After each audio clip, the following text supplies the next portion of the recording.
Hi, everybody. In this video, I'm going to show you how to enable edit access in the course.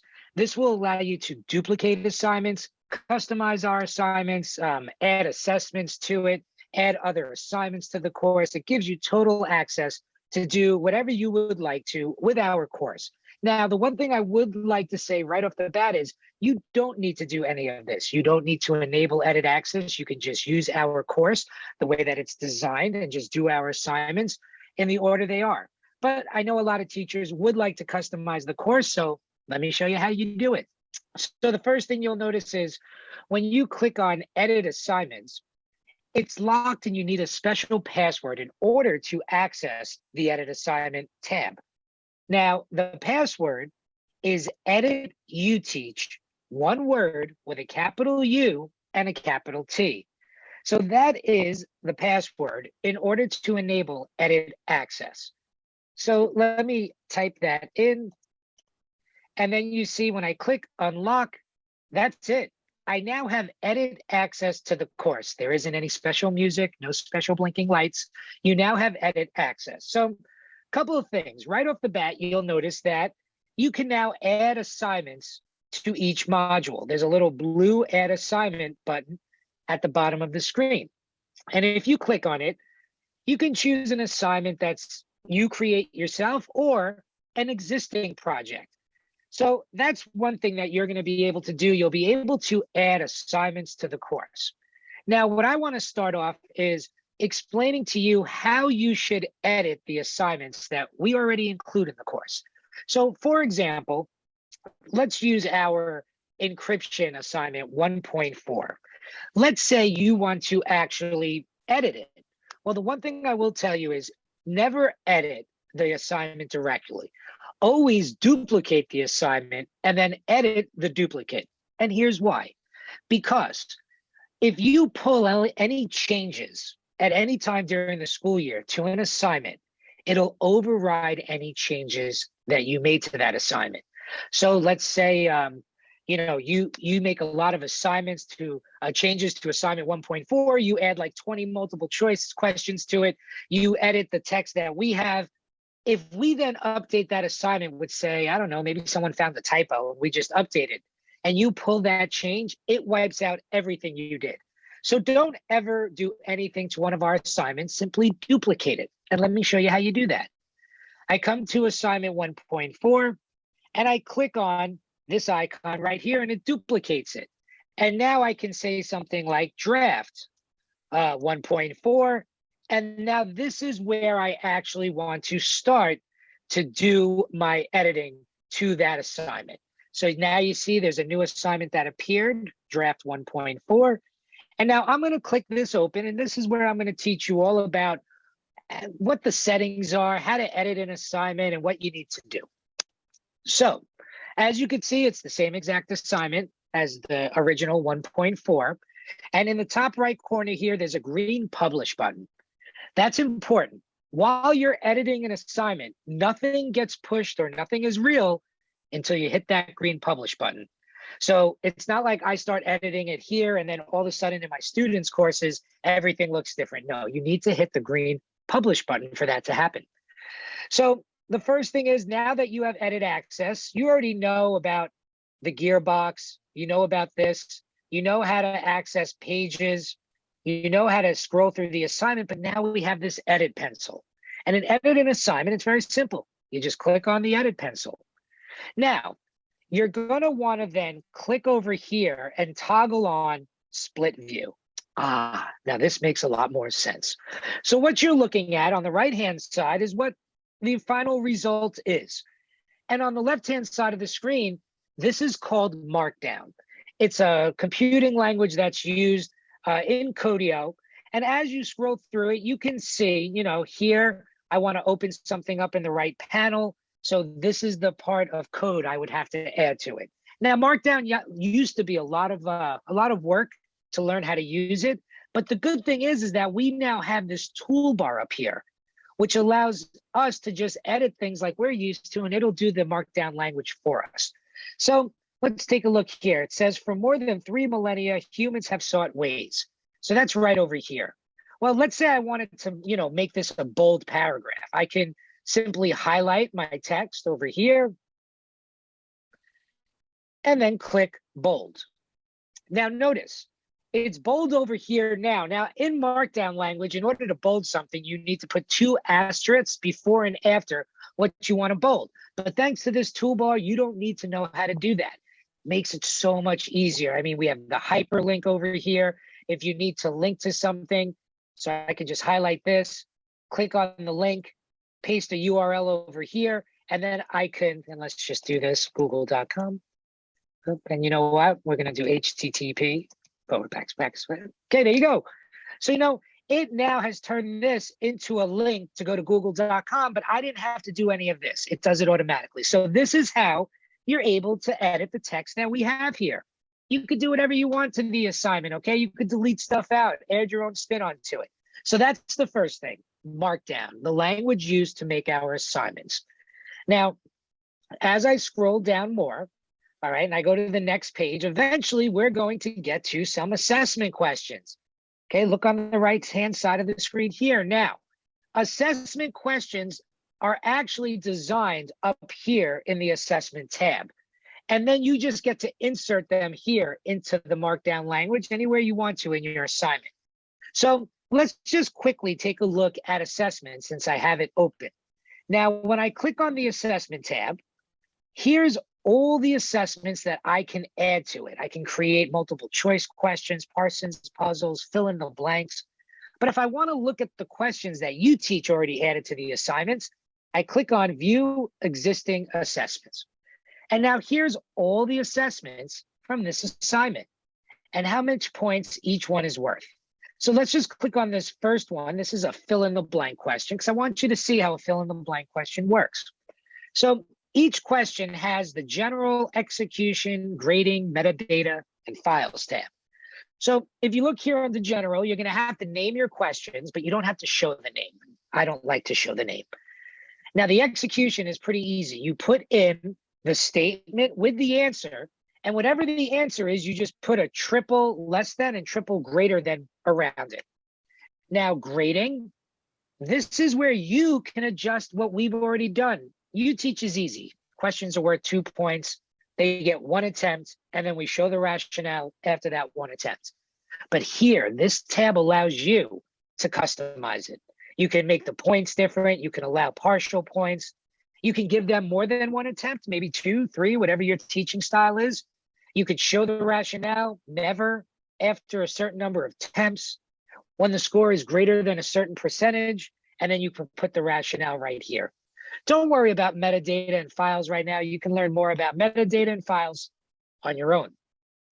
So that's how you would edit one of our assessment questions. We already did the work for you. You just have to click on it. Now, we do have some free text questions. These would be questions that you would actually have to read and grade, okay? But same thing, you can adjust the question and the grading by just clicking on these tabs. So let me now go back, and now let's close this down and take a look at some other parts of the assignment. Now, up here, there's a settings wrench, and when we click on the settings wrench, there's a bunch of toggles here.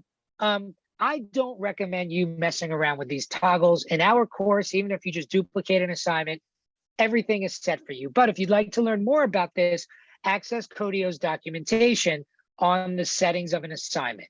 What I want to go more into is the all-important layout, okay? Now, you'll always notice when we're doing something, like we always have the screen split in half, okay? Now, the left side of the screen is actually panel 0. The right side of the screen is panel 1, all right? And actually, you can control over here what you want to appear on whichever side.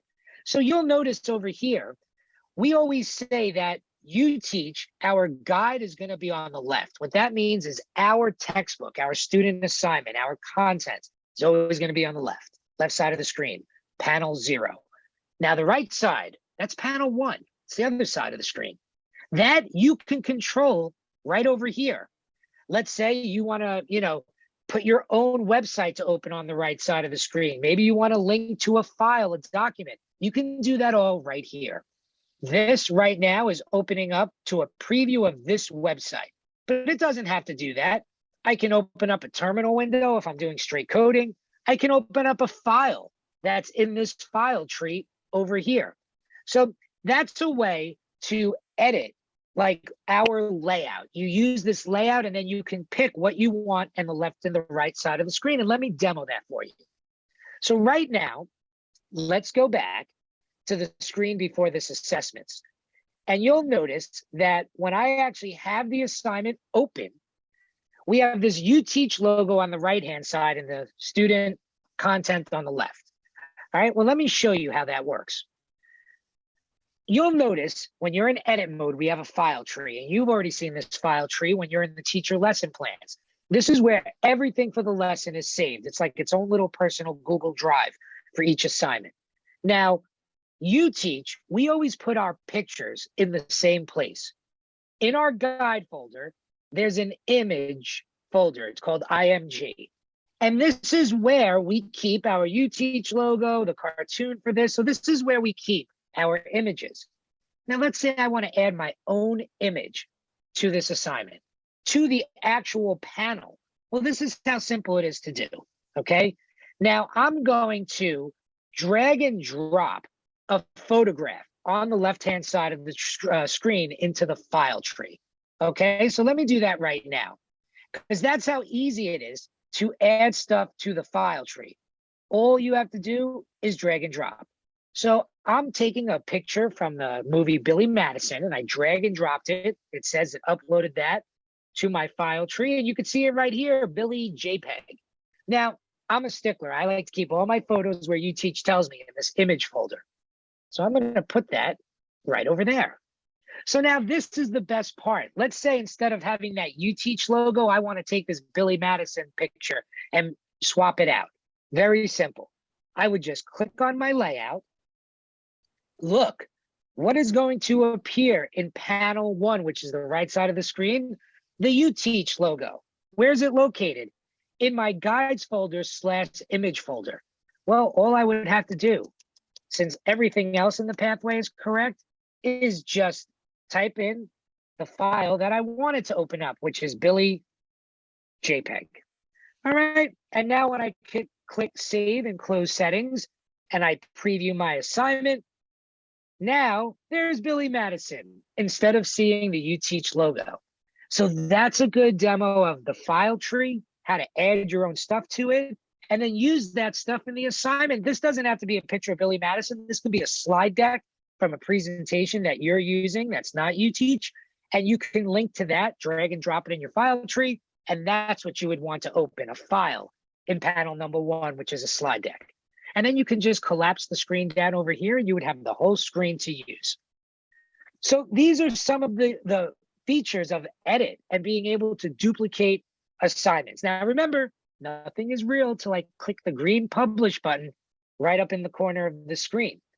So let me go back into edit mode, because the last thing I would like to show you about this in this particular assignment is how to insert your own question. So notice over here, I'm going to come down to the bottom of this assignment. And now, I'm at the bottom of the screen, and I click on assessments, and I'm going to add a multiple choice question. Okay, and I'm going to call this MCQ, but I'm not going to show the name. And I'm just going to make something up, okay? What is my hair color? Question mark. And then the execution, here's where you put your answers. You can choose multiple response, shuffle the answers, but I'm going to say black, brown. Let's add another one. There you go. Red. All right, and then I would go over to grading. And I would say I'm going to give them 2 attempts to do this. Defined number of attempts is going to be 2. I'm going to show my rationale after 2 attempts. The rationale is my hair is black.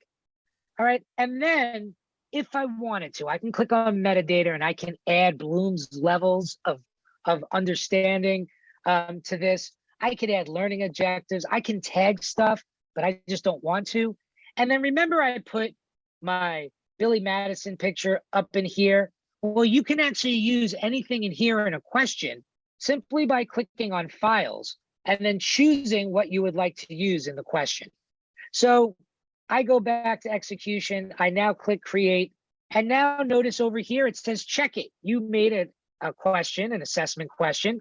That's where it's going to appear. Now, the other thing I want to show you is how you can use our blank scratch IDE playground to create your own assignments for your students. So now that we have edit access, if we go back to our edit tab, you'll notice at the ends of unit 2 and 3, we have these Scratch IDE for additional practice. And this is what you're going to use if you just want your students to do some coding. You can do this for Python as well. Now, if I just duplicate my Scratch IDE for practice, let's say it's Christmas time and I want to do a holiday Scratch project. Okay, all I have to do is duplicate this blank Scratch IDE.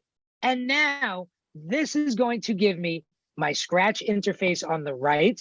On the left-hand side of the screen is going to be a blank screen ready for instructions. So this is how easy it is to make up an assignment. And remember, all this goes right into your gradebook. You click on edit. We go over here. I would click, I would do 3 bars vertically that make it a blue box. I would write instructions. Okay, and then I would come down here. Actually, I want to move this down over here. I want it to say that. All right, and then I can use my number up here and say, this is going to be step 1 is blank, blank, blank, blank, blank, and then we're going to do this next, and then we're going to do this next, and we're going to make a holiday Scratch project. All right, and then all I would have to do is just publish it, and then that's it. Now your students would have the instructions for the assignment on the left-hand side of the screen. They can collapse this down. They do all their coding over here, and all of this is automatically going into your gradebook. So this is a great way just to add additional assignments to the course by duplicating our blank IDE. Remember, never use our assignments, always duplicate them and edit them. And this is a great way to be able to give your students additional practice in Scratch. So this is just a little walkthrough on how to enable edit access in the course, how to customize the assignments, how to add some assessment questions to it. Enjoy customizing the course. And if you have any questions, just reach out. Bye.